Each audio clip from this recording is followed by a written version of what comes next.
Welcome. We are in the middle of a series called A Man After God's Own Heart, the life of David in the Bible, and we're here in 2 Samuel, chapter number 19. We covered the first half of the chapter yesterday.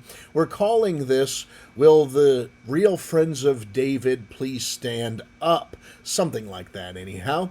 There are many people that showed up in David's life during this attempted coup by his son Absalom, and not all of them were genuine in their approaches to him. And we're watching the things fall into place now that Absalom is dead. So, really, just two people we've talked about so far.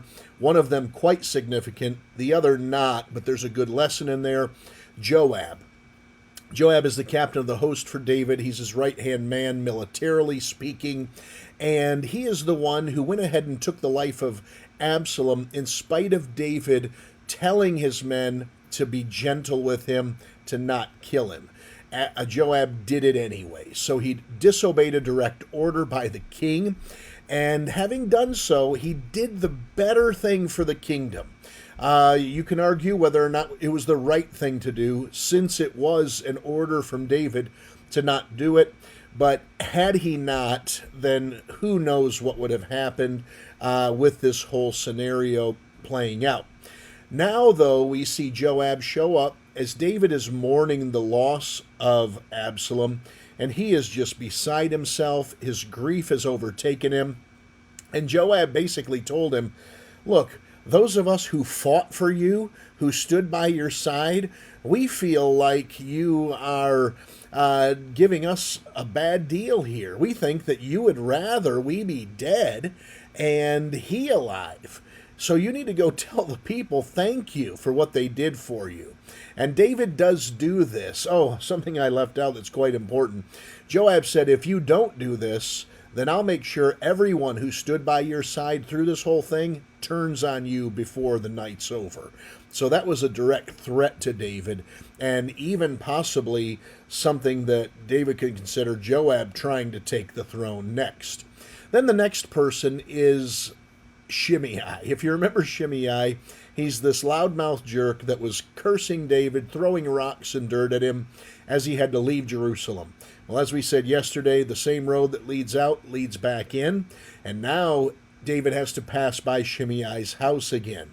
So when Shimei learns that Absalom's dead and David's going to be coming back by, he rushes right out, falls on his face, begs for mercy from David, and David grants him mercy, much to the dismay of Abishai, who wants to yet again kill Shimei for what he has done. But David said, I don't have to prove anything. I'm the king. Let this loudmouth live. And so that's where we left it. So Joab, friend of David, at this point, I don't think he can be trusted.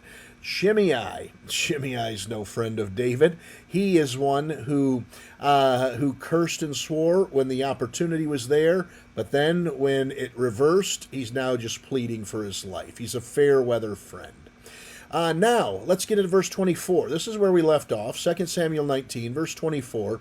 Mephibosheth. Mephibosheth is the crippled son of Jonathan, who David went and pulled from the poor city of Lodabar, restored to him everything that belonged to Saul and his family, and he put the servant Ziba in charge of everything for Mephibosheth, because Mephibosheth's physical state couldn't run the whole show. Well, if you remember, when David was leaving Jerusalem, Ziba came to David and said, hey, I just want you to know I'm on your side. And David said, well, what about your master Mephibosheth? He said, he's hanging back in Jerusalem waiting on you to see how this may play out. He thinks he might get the throne. So Ziba pretended to be David's friend and then threw Mephibosheth under the proverbial bus, if you will. And he told David that he was looking to take advantage of the opportunity himself. So let's see what plays out here with Mephibosheth. Verse 24. And Mephibosheth, the son of Saul, came down to meet the king, and had neither dressed his feet, nor trimmed his beard, nor washed his clothes, from the day the king departed until the day he came again in peace. So here comes Mephibosheth to David, and he seems to be in mourning. He didn't change his shoes, I guess, dressed his feet. I don't know exactly what that means. Hello, Ellen. It's not my birthday, but God bless you. You'll have to look at the comments for that. Anyhow, he didn't trim his beard. He didn't wash his clothes from the day the king departed until the day he came again in peace. So that tells us that Mephibosheth may not have been trying to take the throne from David, and that Ziba lied about him. So let's keep reading and see it play out. And it came to pass, when he was come to Jerusalem to meet the king, that the king said unto him, Wherefore wentest not thou with me, Mephibosheth? David said, Why didn't you follow me when I left Jerusalem? Why did Ziba show up, but you didn't? David's wanting to know why, after the goodness he had imparted to Mephibosheth and his family, he didn't show up when he needed him.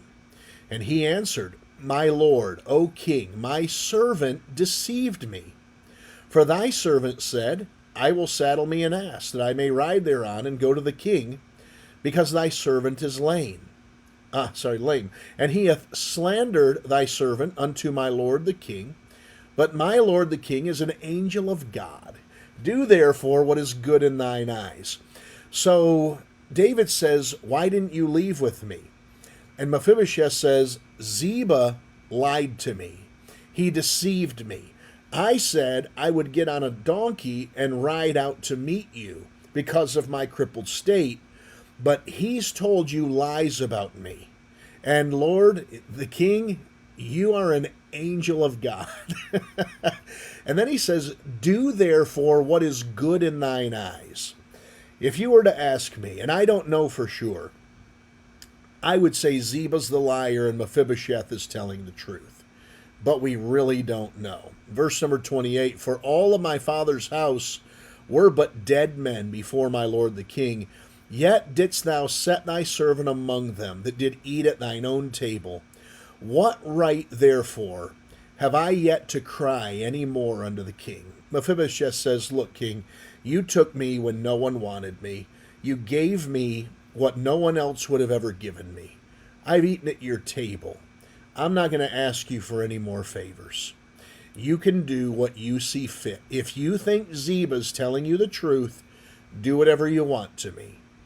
And the king said unto him, Why speakest thou any more of thy matters? I have said, Thou and Ziba divide the land. Now that's not exactly what he said. David told Ziba, You can have it all.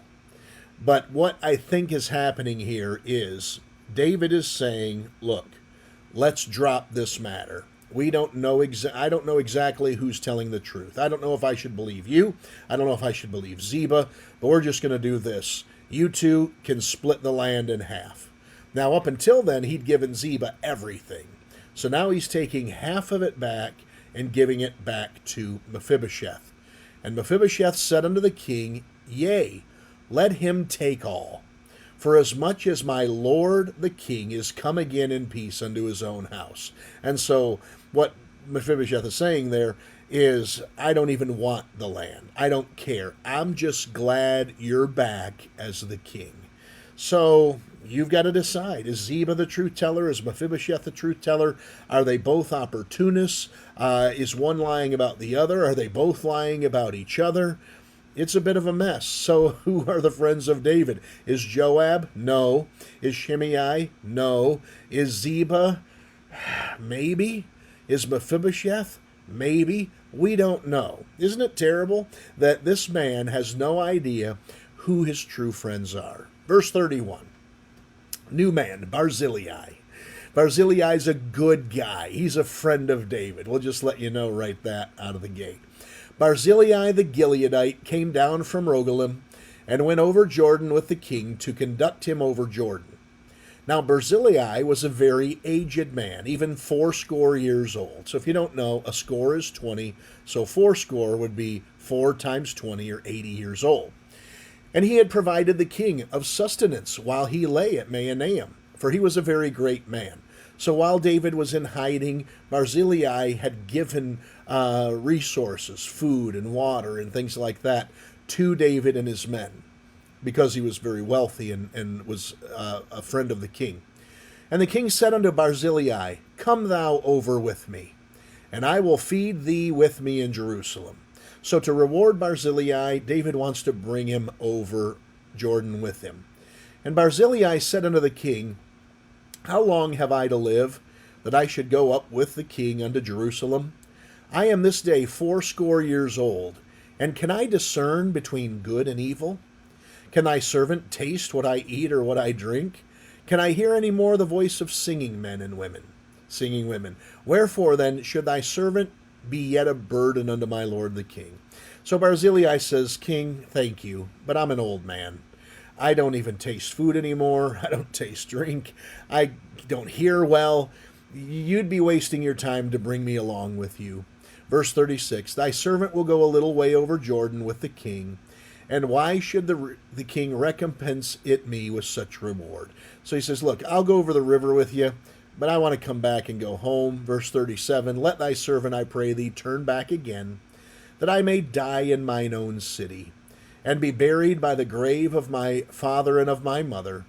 But behold, thy servant Chimham, let him go over with my lord the king, and do to him what shall seem good unto thee. So this young man, Chimham, young I say, may not be young, served Barzillai. Barzillai wants to honor him and says, hey, if you want to do right by me, then take Chimham and do something for him. And the king answered, Chimham shall go over with me, and I will do to him that which shall seem good unto thee. And whatsoever thou shalt require of me, that will I do for thee. So David says, I'll do whatever you want me to do for this young man. And I will also do for you whatever you'd like for me to do. And all the people went over Jordan. And when the king was come over, the king kissed Barzillai and blessed him, and he returned unto his own place. Then the king went on to Gilgal, and Chimham went on with him, and all the people of Judah conducted the king, and also half the people of Israel. And behold, all the men of Israel came to the king, and said unto the king, Why have our brethren, the men of Judah, stolen thee away, and have brought the king and his household and all David's men with him over Jordan? And all the men of Judah answered the men of Israel, Because the king is near of kin to us. Wherefore then be ye angry for this matter? Have we eaten at all of the king's cost, or hath he given us any gift? And the men of Israel answered the men of Judah, and said, We have 10 parts in the king, and we have also more right in David than ye. Why then did ye despise us, that our advice should not be first had in bringing back our king? And the words of the men of Judah were fiercer than the words of the men of Israel. So now these guys are arguing with each other about who gets credit for trying to bring the king back. Once again, no friends, right? So as we go through this chapter, it's pretty dark, isn't it? Joab, not a friend. Shimei, not a friend. Ziba, probably not a friend. Mephibosheth, probably not a friend. Barzillai, a friend. The men of Judah, men of Israel, it's tough being in power, isn't it? It's tough being wealthy. They say that the man who is wealthy doesn't know who his true friends are. And of course, it's not just wealth, but power. And this is where David is. But he's back on the throne. He's ruling the kingdom again. His son is dead, Absalom. His son Amnon is dead. His baby with Bathsheba is dead. It's just a terrible scene. Why? He didn't go to war one day when he ought to have. Small decisions have great consequences. All right, we'll leave you with that. Pick it up tomorrow. Thanks so much. God bless you. Have a wonderful day.